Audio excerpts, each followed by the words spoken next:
55 years ago this week, a remarkable step forward in the U.S. space program. It was this week in July 1969 when a human first walked on the moon as the Apollo 11 astronauts landed safely on the lunar surface. Millions around the world watched in wonder, thanks in part to a young Austin man who was working for the television networks that night.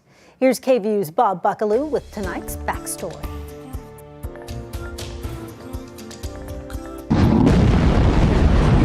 It was remarkable. First, the incredible ground-shaking roar of the mighty Atlas rocket, blasting 239,000 miles into space.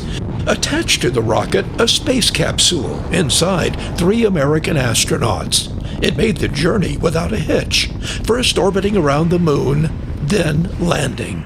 Then, that incredible moment in history. For the first time, a human stepped on the surface of the moon. It's one small step for man, one giant leap for mankind. The event gripped the world. It said 650 million people watched that moment on live TV.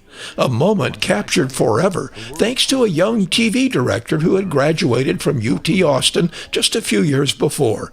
Bruce Bryant, the young man who pushed the button that brought the world the first live pictures from the surface of the moon. He was working for the TV networks that night from Mission Control. I saw this image, black and white image, and I realized it was the leg of the lunar module, and I said, well, that's a picture from the moon. So I punched it up. 55 years later, Bryant is still directing live TV programs and making documentary films. The guy who made sure that the whole world was watching the night we walked on the moon. When you take an impossible task and decide you're going to accomplish it, and you put every bit of energy and every bit of know-how, you just might pull it off. Bob Buckaloo, KVUE News.